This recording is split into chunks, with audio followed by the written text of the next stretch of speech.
بسم الله الرحمن الرحيم. الرحمن علم القرآن خلق الإنسان علمه البيان. الشمس والقمر بحسبان والنجم والشجر يسجدان. والسماء رفعها ووضع الميزان ألا تطغوا في الميزان وأقيموا الوزن بالقسط ولا تخسروا الميزان.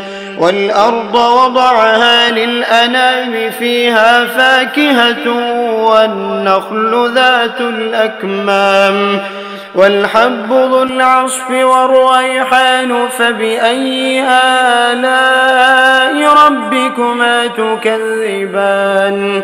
خلق الإنسان من صلصال كالفخار وخلق الجان من مارج من نار.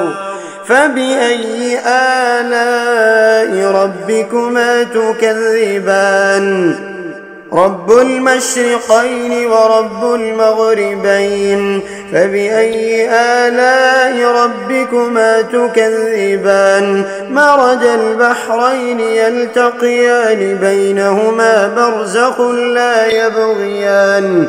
فبأي آلاء ربكما تكذبان؟ يخرج منهما اللؤلؤ والمرجان.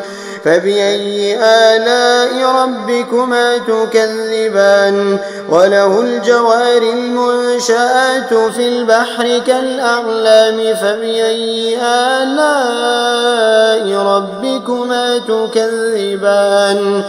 كل من عليها فان ويبقى وجه ربك ذو الجلال والإكرام.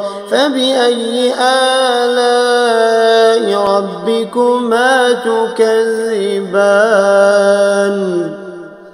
يسأله من في السماوات والأرض كل يوم هو في شأن.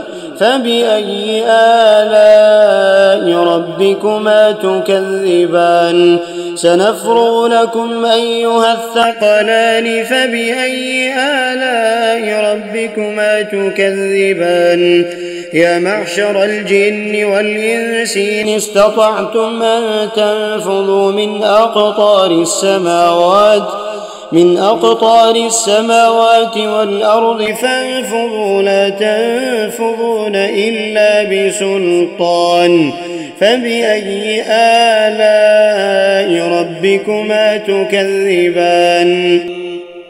يرسل عليكما شواظ من نار ونحاس فلا تنتصران. فبأي آلاء ربكما تكذبان؟ فإذا انشقت السماء فكانت وردة كالدهان. فبأي آلاء ربكما تكذبان؟ فيومئذ لا يسأل عن ذنبه إنس ولا جان. فبأي آلاء ربكما تكذبان؟ يعرف المجرمون بسيماهم فيؤخذ بالنواصي والأقدام. فبأي آلاء ربكما تكذبان؟ هذه جهنم التي يكذب بها المجرمون يطوفون بينها وبين حميم آن. فبأي آلاء ربكما تكذبان؟ ولمن خاف مقام ربه جنتان. فبأي آلاء ربكما تكذبان؟ ذواتا أفنان. فبأي آلاء ربكما تكذبان؟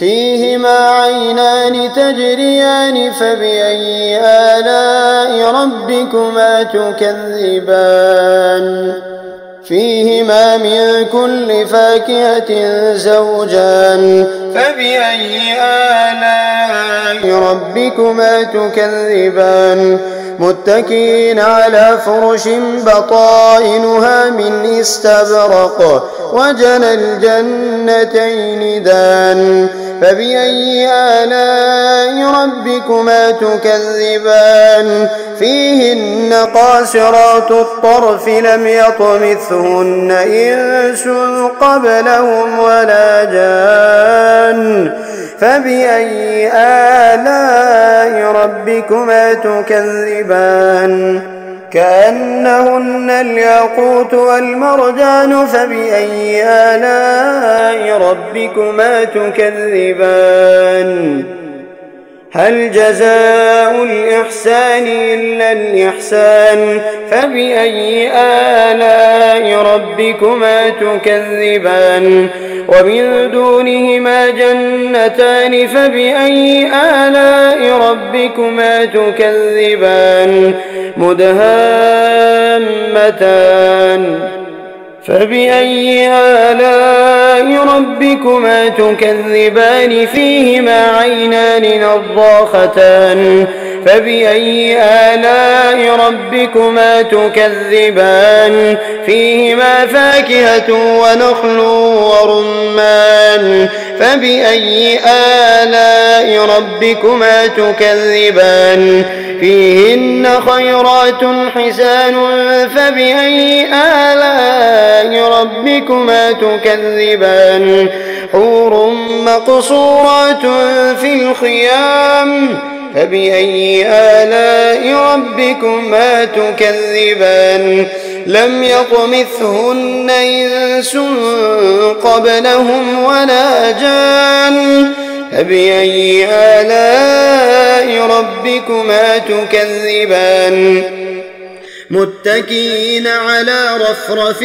خضر وعبقري حسان فبأي آلاء ربكما تكذبان تبارك اسم ربك ذي الجلال والإكرام